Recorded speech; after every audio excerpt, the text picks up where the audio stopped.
Hello everyone, welcome again to live session of Manolo classes. I'm Dinesh Kumar and I will take today's The Hindu News Analysis. Today is 18 November 2023.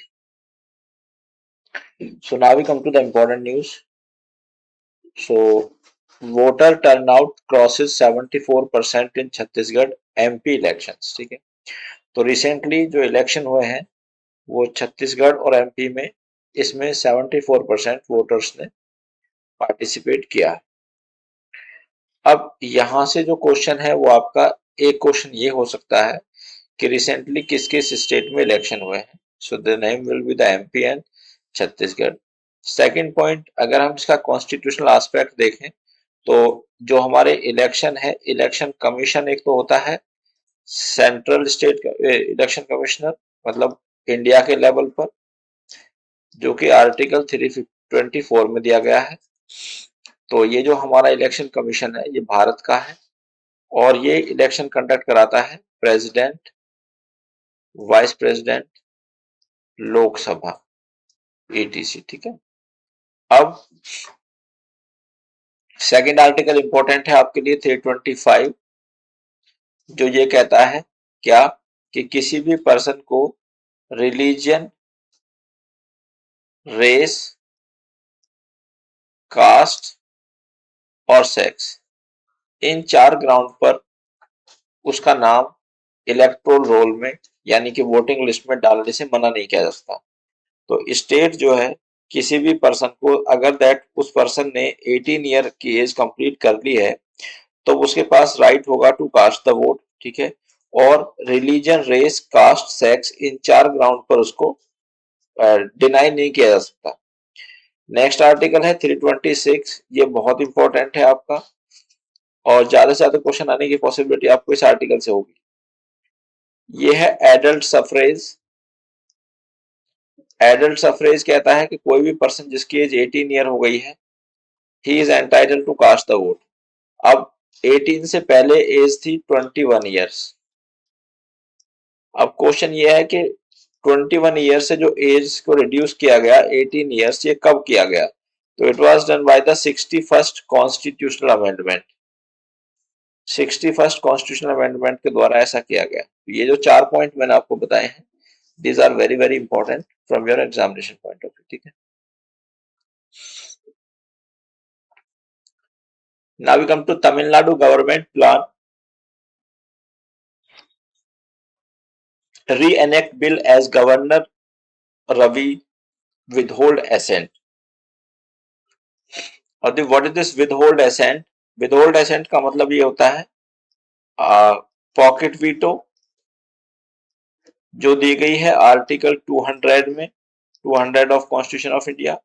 तो जब आप article 200 पढ़ेंगे तो article 200 कहता है when a bill is passed by either the legislative assembly और the legislative council and legislative assembly. अब अगर हम इसको समझें, देखिएगा हमारे देश में 28 स्टेट्स हैं। ठीक है, और 28 स्टेट में सभी स्टेटों में एक ऑर्गन है लेजिस्लेटिव असेंबली। तो ये एक परमानेंट ऑर्गन होता है। ठीक है, सेकंड होता है हमारा लेजिस्लेटिव काउंसिल। तो legislative council is not a permanent organ, rather it is only found in 6-7 states. ठीक है, लाइक जम्मू एंड कश्मीर, उत्तराखंड, तेलंगाना, आंध्र प्रदेश, इन स्टेटों में यह पाया जाता है। You may refer article 168 of constitution of India for the same. तो आर्टिकल 168 में दिया गया है किन किन स्टेटों में 2 हाउस होते हैं। तो जहां जिस स्टेट में अगर एक ही हाउस है, मीन्स लेजिस्लेटिव असेंबली है, तो जब कोई बिल लेजिस्लेटिव असेंबली के द्वारा पास कर दिया जाता है तो फिर उस बिल को भेजा जाता है गवर्नर के पास साइन करने के लिए। या अगर किसी स्टेट में 2 हाउसेस हैं, legislative assembly as well as legislative council, तब दोनों हाउसेस के बिल को भेजा जाएगा गवर्नर के लिए। अब आर्टिकल 200 कहता है कि governor either will give the assent और विदहोल्ड असेंट। तो असेंट गिव का मतलब है असेंट वो दे देगा और विदहोल्ड असेंट का मतलब है कि वो असेंट को रोक लेगा। Assent here mean consent. ठीक है, तो इस न्यूज में गवर्नर जो है तमिलनाडु के आर एन रवि जी, इन्होंने अपनी कंसेंट को विदहोल्ड कर दिया। अब वहां की जो लेजिस्लेटिव असेंबली है, अब वहां की जो लेजिस्लेटिव असेंबली है उसने क्वेश्चन किया है कि वो इस बिल को दोबारा से री एनेक्ट करेगी। Now we come to next news. High court questions Haryana 75% local quota in private sector. तो बेसिकली क्या हुआ, कुछ दिन पहले जब हरियाणा में इलेक्शन हुए थे 2019 में, तो हरियाणा के जो डिप्टी चीफ मिनिस्टर हैं उन्होंने ये प्रॉमिस किया था लोगों से, ठीक है, कि वो अगर उनकी सरकार आई, ठीक है, तो फिर वो 75% कोटा देंगे, किसमें, प्राइवेट सेक्टर, ठीक है। अब 75% कोटा का मतलब ये है कि हरियाणा में जितनी भी इंडस्ट्रीज हैं, उस इंडस्ट्रीज में जितने भी वर्कर हैं, सपोज 100 वर्कर काम करते हैं, तो 100 में से जो 75% वर्कर हैं या 75 वर्कर हैं, they will belong to the Haryana, वो हरियाणा के होंगे, वो किसी दूसरे स्टेट मतलब यूपी बिहार के नहीं होंगे। अब ये तो ने दे दिया, पहले जो लिमिट थी लगाई थी ये 50,000 रुपए, तो अगर कोई एम्प्लॉई जो है उसकी सैलरी 50,000 रुपए है तो वहां पर ये लिमिट थी, लेकिन बाद में इसको 30,000 कर दिया था। अब हरियाणा गवर्नमेंट के इस मूव को चैलेंज किया गया Punjab and Haryana high court में, जिसमें आज डिसीजन आया, मतलब कल डिसीजन आया, और जिसमें honourable Punjab and Haryana high court ने कहा है कि this is against the constitution. Providing 75% reservation to the particular state or the employee of the particular state is against the constitution। अब अगर हम इसका कॉन्स्टिट्यूशनल एस्पेक्ट देखें तो कॉन्स्टिट्यूशनल एस्पेक्ट में अगर हम रिजर्वेशन इन जॉब की बात करें तो वो आर्टिकल 16 है, ठीक है। आर्टिकल 16 केवल इसके साथ डील करता है, और article 16 is the part of right to equality. वो 14 से 18 तक, आर्टिकल 14 से 18 तक वो राइट टू इक्वलिटी का पार्ट है, ठीक। अब आर्टिकल 16 जो बात करता है रिजर्वेशन की, वो केवल गवर्नमेंट जॉब में रिजर्वेशन की बात करता है, ठीक है। लेकिन यहां पर स्टेट गवर्नमेंट के पास राइट है, गवर्नमेंट जॉब में वो रिजर्वेशन दे सकती है, लेकिन इसमें सरकार ने गवर्नमेंट जॉब में रिजर्वेशन नहीं दिया, बल्कि जो रिजर्वेशन दिया गया है वो प्राइवेट जॉब में दिया गया है। तो इसका जो है, एक तो कॉन्स्टिट्यूशन में ये एक्सप्रेसली कहीं मेंशन नहीं है कि स्टेट गवर्नमेंट जो है 75% रिजर्वेशन दे सकती है। सेकंड पॉइंट ये है कि रिजर्वेशन पे जो लिमिट लगाई थी सुप्रीम कोर्ट ने, दैट वाज 50%। 50% रिजर्वेशन आप लग सकते हो टोटल। केस का नाम है Indira Sahni versus union of India, ठीक है। तो अगर गवर्नमेंट, स्टेट गवर्नमेंट 75 या 55% से ज्यादा रिजर्वेशन देती है तो that would be deemed to be in contravention of decision of honourable supreme court in the case of, उसको क्या माना जाएगा कि ये जो डिसीजन, ये जो रिजर्वेशन दिया है 50% से ज्यादा, वो Indira Sahni versus union of India के डिसीजन के अगेंस्ट है। तो इसी ग्राउंड पर ऑनरेबल हाई कोर्ट ने इसको स्ट्रक डाउन कर दिया। सेकंड पॉइंट ये है कि जब आप रिजर्वेशन देते हो तो वहां पर एक वो आर्टिकल है हमारा 19(1)(g), 19(1)(g), जो हमें ये राइट देता है कि हम किसी भी ऑक्यूपेशन या प्रोफेशन को अडॉप्ट कर सकते हैं। सेकंड आर्टिकल है हमारा आर्टिकल 14 जो राइट टू इक्वलिटी की बात करता है, ठीक है। और इस पर हमने केस आपको बताया था, EP Royappa versus state of Tamil Nadu. अब ये जो केस है EP Royappa versus state of Tamil Nadu, इसमें ऑनरेबल सुप्रीम कोर्ट ने ये कहा है कि अगर पार्लियामेंट या स्टेट लेजिस्लेचर कोई कानून बनाती है एंड दैट कानून और that law is arbitrary in nature, मतलब वो आर्बिट्ररी है। आर्बिट्ररी हम किसी कानून को कब मानते हैं कि जब उस कानून से संबंधित कुछ गाइडलाइंस नहीं दी जाती, ठीक है। तो मतलब कानून तो बना दिया गया, लेकिन कानून बनाते समय अगर ये नहीं सोचा कि इसके क्या इम्प्लीकेशंस होंगे, then such law will be deemed to be arbitrary. तो आर्बिट्ररी लॉ को सुप्रीम कोर्ट ने कहा कि जो भी कानून आर्बिट्ररी होंगे उनको ऐसा माना जाएगा that these are against article 14 of the constitution of India. ये आर्टिकल 14 कॉन्स्टिट्यूशन ऑफ इंडिया के अगेंस्ट है। इस ग्राउंड पर ऑनरेबल सुप्रीम कोर्ट ने इसको स्ट्रक डाउन कर दिया। Now we come to next news. Now we come to next news. Governor nod for Bihar bill to raise quota for SC, ST and extremely backward classes, ठीक है, EBCs, ठीक है। क्या हुआ इसमें कि जो बिहार के गवर्नर हैं, ठीक है, पहले बिहार सरकार ने और बिहार की लेजिस्लेटिव असेंबली ने जो 50% रिजर्वेशन था बिहार में, किसके लिए, SC और ST और EBCs के लिए, उसको बढ़ाकर 65 कर दिया है, ठीक। पहले ये रिजर्वेशन था 50%, now it has been increase 65%, ठीक है। और within the governor returned the state capital with an additional 10% reserve for the economically weaker section। अब जो EWS कैटेगरी के लोग हैं उनको 10% और दे दिया है, तो ये टोटल जो रिजर्वेशन है बिहार में 75% हो गया, ठीक है। अब इस पर गवर्नर ने साइन भी कर दिए, तो ये कानून बन गया बिहार में। But this is against the 50% limit as I was discussing with you right now in Bihar, this Haryana reservation case. This is against the 50% limit set by Honorable Supreme Court in the case of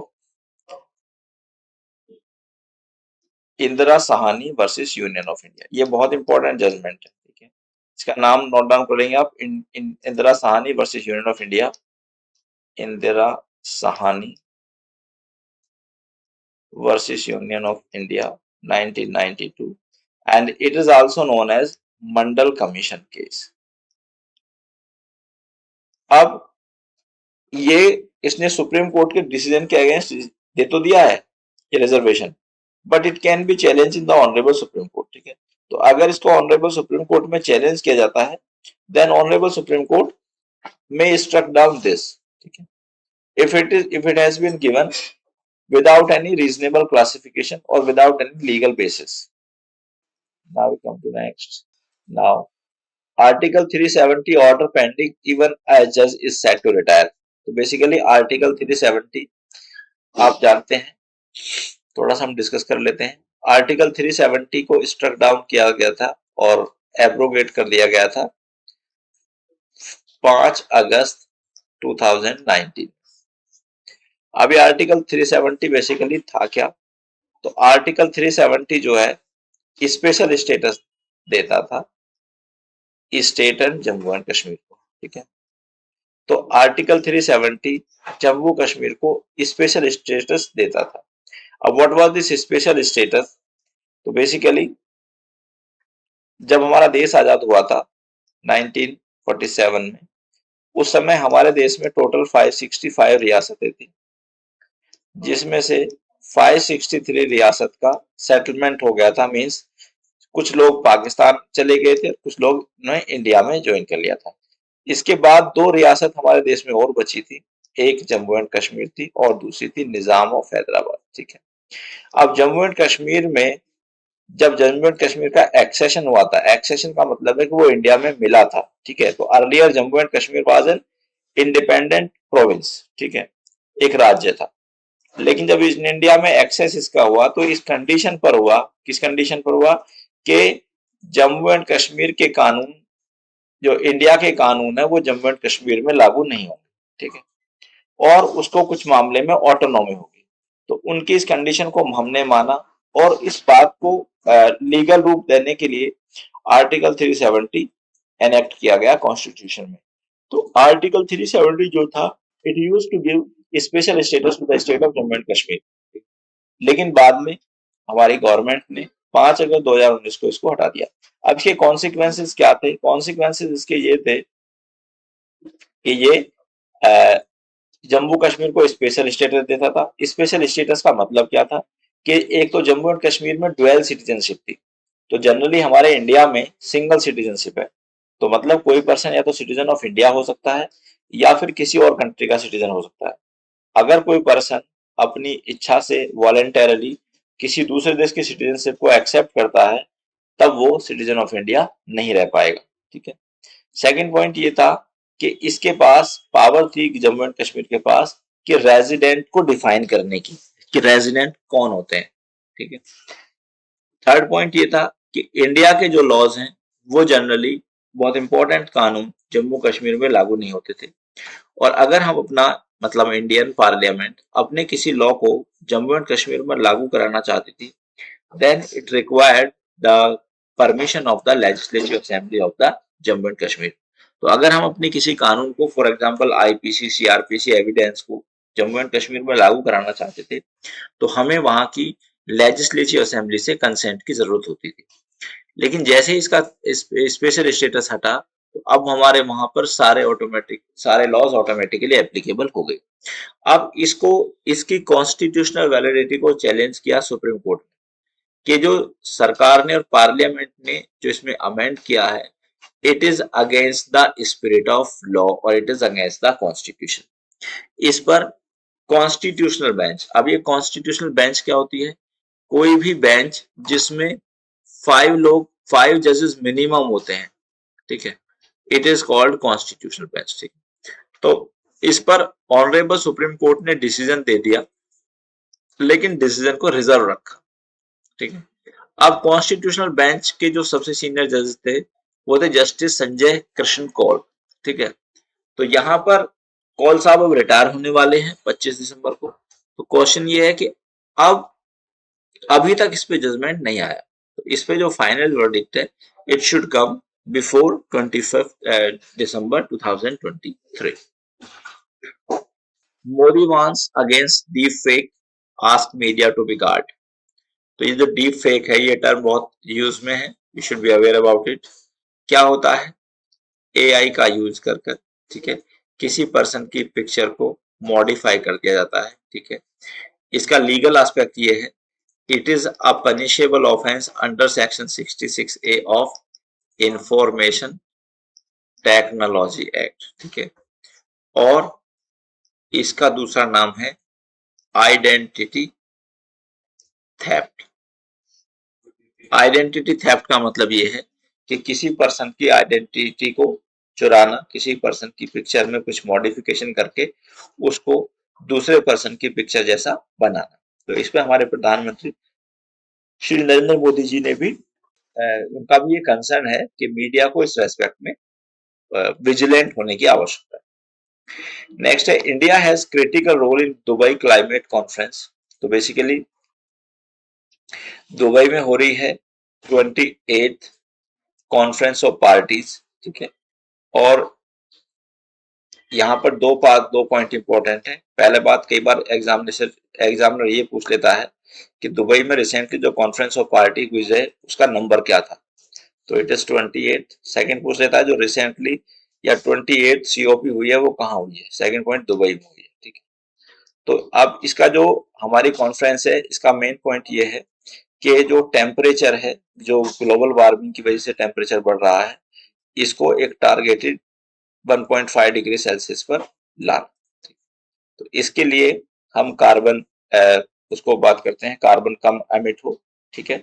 उसके लिए सभी country प्रयास कर रहे हैं, ठीक, कि जो ग्लोबल वार्मिंग की प्रॉब्लम है इसको कम लेवल पे लाया जाए और एक टारगेट बेसिस पे टेम्परेचर को कम करा जाए। मेन इंपॉर्टेंट है number of the conference of parties, UN halt aids to Gaza amid communications blackout. ठीक है। अब क्या हुआ इसमें कि जैसा आप जानते हैं कि इसराइल में और हमास में युद्ध चल रहा है, लेकिन वहां पर जो सिविल लोग हैं उनकी बहुत ज्यादा कैजुअलिटी हुई है। ठीक है। तो यहाँ पर UN halt aid to Gaza Gaza. तो यूएन ने अभी कल की न्यूज में ये कहा था कि यहाँ पर एक पॉज दिया जाना चाहिए ताकि जो सिविलियन लोग हैं उनको कुछ एसेंशियल चीजों की सप्लाई की जा सके। ठीक है। तो लेकिन वहां पर जाने के लिए उसको इजराइल ने घेर रखा है और वहां पर जाने के लिए कोई भी मोड और मीन्स ऑफ कम्युनिकेशन नहीं है। ठीक है। तो अब यहाँ पर इसराइल ने थोड़ा पेट्रोल और थोड़ा डीजल वहां अलाउ किया है, फ्यूल अलाउ किया है, लेकिन इस कंडीशन पर अलाउ किया है कि ये जो है, जो फ्यूल या डीजल है, it should not reach to the Hamas terrorist. तो जो भी फ्यूल अलाउ किया जा रहा है वो केवल सिविल पॉपुलेशन के, सिविल पॉपुलेशन को कुछ एसेंशियल चीजों की सप्लाई के लिए अलाउ किया जा रहा है, और ये जो फ्यूल है it should not reach to the this the terrorist of Hamas group. Now we come to next. Japan PM raises serious concerns about military activities talk with Jinping. तो बेसिकली जापान के जो president हैं Fumio Kishida, नाम है इनका Fumio Kishida, ठीक है। इनकी बात हुई है चाइनीज प्रेसिडेंट से, चाइना के प्रेसिडेंट से, जिनपिंग से, और इनका कंसर्न ये है कि चाइना की जो है एक्टिविटीज साउथ चाइना सी में कुछ बढ़ रही हैं, मिलिट्री एक्टिविटीज, जिससे इनको कंसर्न ये है कि कहीं चाइना इन पर कोई अटैक वगैरह ना कर दे, इसलिए इनकी मुलाकात इनसे हुई है। सेकेंड इनका कंसर्न ये है कि जो चाइना है उसने जापान से आने वाले सी फूड के सारे प्रोडक्ट को बैन कर दिया है, ठीक है। अब कंसर्न क्यों, ऐसा बैन क्यों किया गया है, तो यहाँ पर बैन इसलिए किया गया है कि जो जापान है, ऐसा एप्रीहेंशन और ऐसा कंसर्न जो है किसका है, चाइना का है, कि जापान का जो फुकुशिमा न्यूक्लियर प्लांट है, ठीक है, उसका पानी वो सी में डाल रहा है, सीवर में डाल रहा है, तो जिससे जो सी फूड है दैट में बी कंटेमिनेटेड, ठीक है। इस बात को ध्यान में रखते हुए चाइना ने उसके सभी प्रोडक्ट को बैन कर दिया है, सभी सी प्रोडक्ट को या सी फूड को। So dear students, I have discussed all the important news in today's newspaper. I will come again with the next such news analysis. Till then, thank you very much. Goodbye.